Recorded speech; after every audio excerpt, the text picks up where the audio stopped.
তো একটা ক্যাপাসিটরের মধ্যে ক্যাপাসিটরের মেইন কাজ কি বলতো? ক্যাপাসিটরের কাজ কি? এটা হলো এনার্জি স্টোর করা, তাই তো? কি ধরনের এনার্জি স্টোর করা? হুম? ইলেকট্রোস্ট্যাটিক এনার্জি, চার্জের মধ্যে যে এনার্জি থাকে। অ্যাকচুয়ালি ক্যাপাসিটরের মধ্যে কি থাকে? চার্জ থাকে। আর চার্জের মধ্যে কোন এনার্জি থাকে? ইলেকট্রোস্ট্যাটিক এনার্জি, সেটা স্টোর করে রাখা। ওকে। তো প্যারালাল প্লেট যখন থাকবে এর মাঝখানে কি থাকবে? এর মাঝখানে ইলেকট্রিক ফিল্ড থাকে। প্লাস প্লেট থেকে মাইনাস প্লেটের দিকে কি থাকে? ইলেকট্রিক ফিল্ড থাকে। আর ইলেকট্রিক ফিল্ডের মধ্যে কি থাকে? এর মধ্যে এনার্জি স্টোর হয়ে থাকে। তো এটার মধ্যে এনার্জি কত সেটাই আমরা এখানে বের করব। ওকে।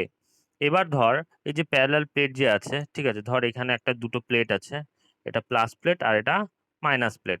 তো প্লাস প্লেট থেকে সাম অ্যামাউন্ট অফ চার্জ যদি মাইনাস প্লেটে নিয়ে যেতে হয় তাহলে কি করতে হবে? আমাকে ওয়ার্ক ডান করতে হবে। আর যেহেতু একটা খুব স্মল অ্যামাউন্ট অফ চার্জ নিয়ে গেলাম, সেটা ডিকিউ নিলাম, তাহলে এখানে তোর ডিকিউ প্রাইম নিলাম, ঠিক আছে, তাহলে এখানে ওয়ার্ক ডানটাও স্মল করতে হবে।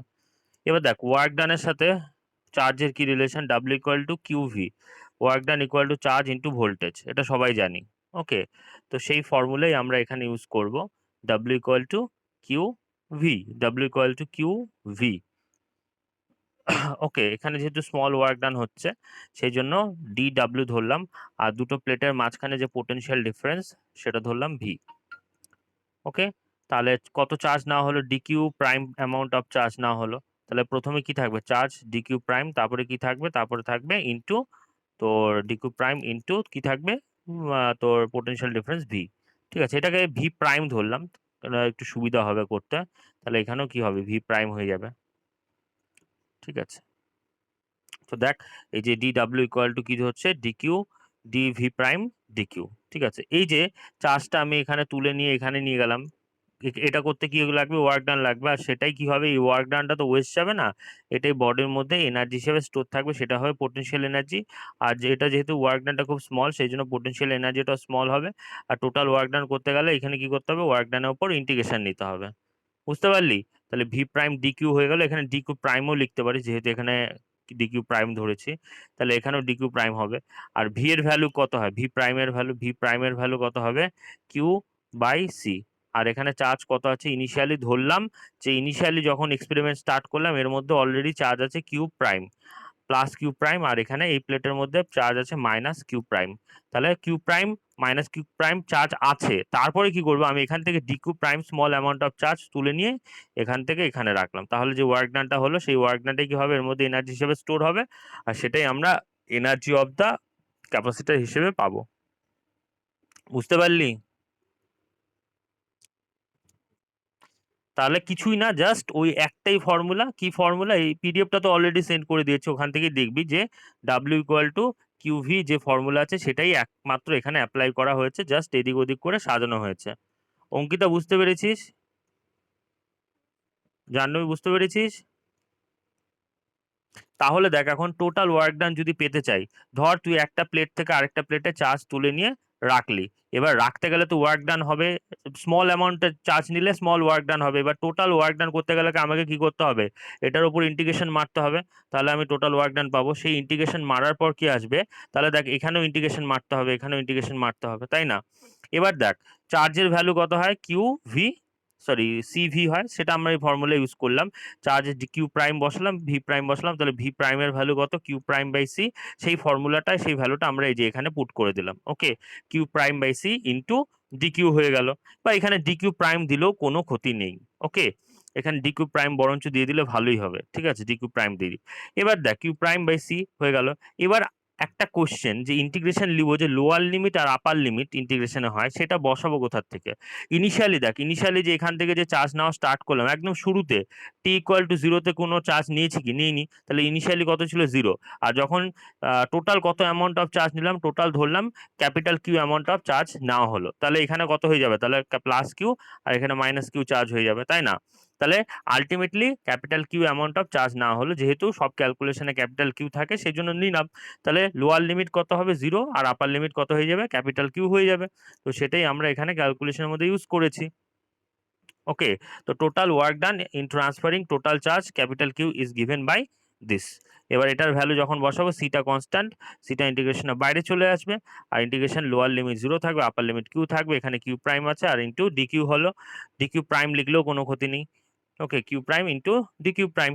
এবার এক্স ইন্টু ডিএক্স, এটা যখন ইন্টিগ্রেশন নিব তাহলে কি হবে? এক্স ইন্টু ডিএক্স এ ইন্টিগ্রেশন নিলে কত হয়?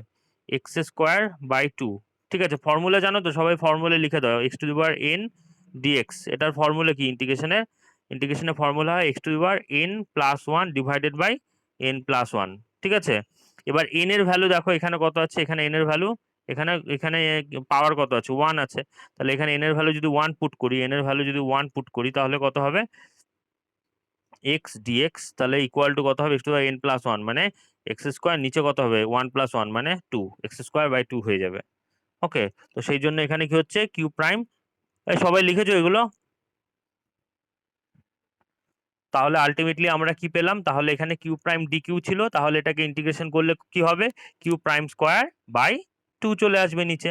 আর নিচে টু যদি থাকে আর উপরে নিচে একটা সি আছে, কিউ প্রাইম স্কোয়ার, এখানে যদি আপার লিমিটটা বসাই নিচে, তার মানে দেখো কি আসে? এই লাইনটার পরের লাইনটা বলছি, নিচে টু সি আসবে। ওকে, তারপরে কি থাকে? কিউ প্রাইম স্কোয়ার, মানে এখানে যখন লিমিট বসাতে হয় প্রথমে আপার লিমিট বসাতে হয়, তারপরে মাইনাস হয়, তারপর লোয়ার লিমিট, তারপর আপার লিমিট যদি বসাই কিউ প্রাইম স্কোয়ার, মানে কিউ স্কোয়ার হবে মাইনাস লোয়ার লিমিট স্কোয়ার, মানে লোয়ার লিমিট কত হবে? জিরো, তার স্কোয়ার, মানে এখানে জিরোই হয়ে যাবে। তার মানে আলটিমেটলি কত আসলো? Q square by two C. দেখো এখানে Q square by two C চলে আসলো।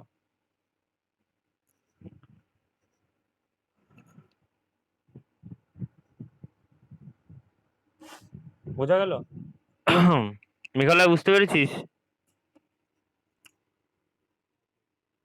তাহলে এইটা হলো টোটাল এনার্জি ক্যালকুলেশন। তাহলে ক্যাপাসিটরের মধ্যে টোটাল এনার্জি কত থাকে? Q square by two C, এটাই হবে ইউ।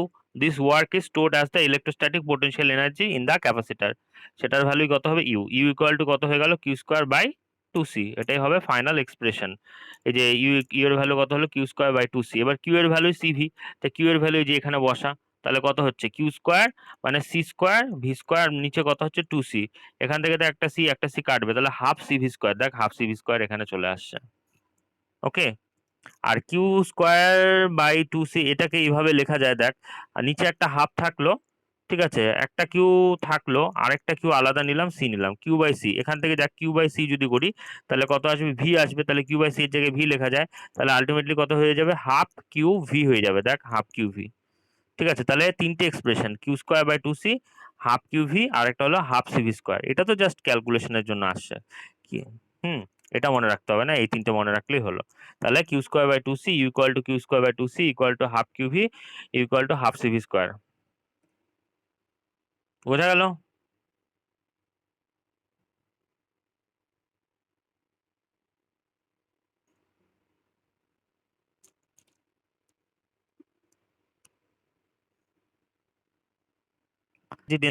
জানো কি, এনার্জি ডেন্সিটি হলো ইউনিট ভলিউমে যে অ্যামাউন্ট অফ এনার্জি থাকে, that is called energy density.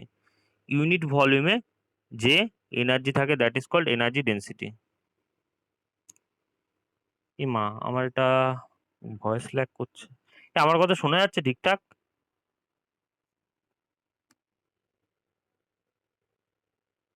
আচ্ছা,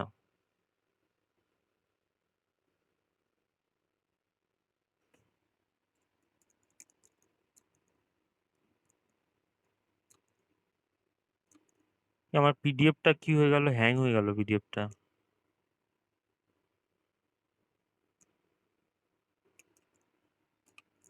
এক মিনিট। হ্যাঁ, এবার দেখ, এই যে এটা হলো টোটাল এনার্জি ইনসাইড আ ক্যাপাসিটার। একটা ক্যাপাসিটার প্লেট যখন নিবি এর মধ্যে টোটাল এনার্জি কত থাকবে? সেটা হবে U, that means half CV square.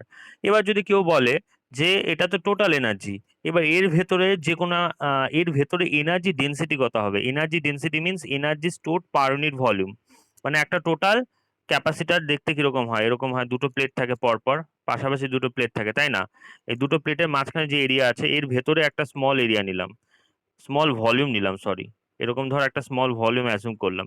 এই ভলিউমের ভলিউম যদি 1 মিটার কিউব হয়, মানে 1 ইউনিট ভলিউম, এই 1 ইউনিট ভলিউমের মধ্যে যে এনার্জি থাকবে that is called energy density. মানে টোটাল এনার্জিকে টোটাল ভলিউম দিয়ে ডিভাইড করলে যা পাবো সেটা হবে তোর এনার্জি ডেন্সিটি। সেটার ভ্যালু কত হবে? Half epsilon not square. ঠিক আছে, হাফ এপসিলন নট স্কোয়ার। এটার ভ্যালু বের করতে দেয় না, তাও আমি বের করে দিচ্ছি। ঠিক আছে, এটা আসে না, তো আমি লিখে দিচ্ছি, ঠিক আছে। এনার্জি ডেন্সিটির ভ্যালু কত হয়, half epsilon naught E square. Epsilon not তো জানিস পারমিটিভিটি অফ দ্য মিডিয়াম, ই হলো ইলেকট্রিক ফিল্ডের ভ্যালু, ঠিক আছে, ইলেকট্রিক ফিল্ডের ভ্যালু। ডেরিভেশনটা আসে না, তাও আমি করিয়ে দিচ্ছি, ঠিক আছে। এবার লেখ এনার্জি ডেন্সিটি,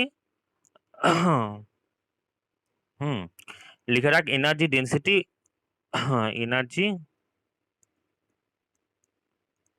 ডেন্সিটি, ডেন্সিটি এটা কোথায়, ইন ক্যাপাসিটার বা ইনসাইড ক্যাপাসিটার, ইনসাইড ক্যাপাসিটার, ঠিক আছে।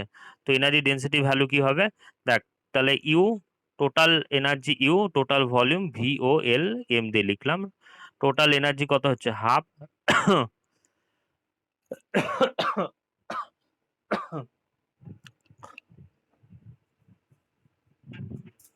এক মিনিট,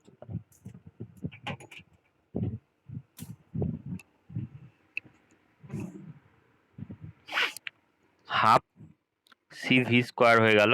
আর নিচে কি হবে, নিচে ভলিউম, টোটাল ভলিউম, ক্যাপাসিটারের টোটাল ভলিউম কত হবে, দেখ, ভলিউম মানে যে মাঝখানে দুটো প্লেটের মাঝখানে যে ভলিউমটা, ঠিক আছে, এইখানে মাঝখানে ভলিউম কত হবে, ক্রস সেকশন যদি এ হয় আর ডিস্টেন্স বিটুইন দ্য প্লেট যদি ডি হয়, তাহলে ভলিউম কত হবে, ভলিউম সেটা হবে ডি, ডি ইন্টু এ, তাহলে ডি এ হয়ে গেল। তাহলে নিচে কত থাকলো, সি। আচ্ছা, সি এর ভ্যালু হয় প্যারালাল, হ্যাঁ, প্যারালাল প্লেট ক্যাপাসিটরের ক্যাপাসিটেন্স কত হয়, epsilon naught A by d, যদি ভ্যাকুয়ামের মধ্যে রাখা থাকে, ইন ভ্যাকুয়াম, ভ্যাকুয়াম বা ইন এয়ার, তাহলে epsilon naught A by d, সেই সি এর ভ্যালুটা আমি এখানে পুট করব। তাহলে কত হচ্ছে সি এর value, epsilon naught A by কি হচ্ছে ডি হবে।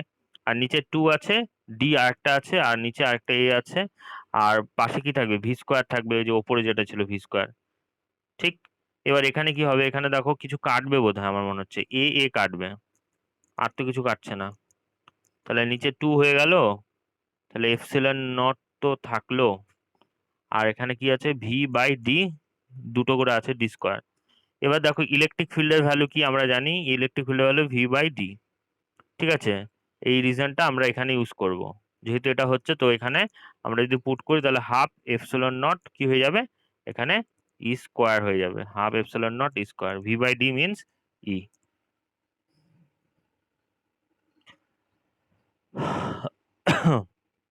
ওকে,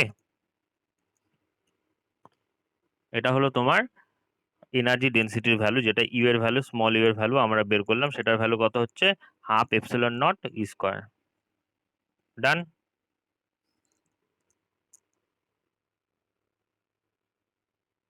তো এখানে তোমার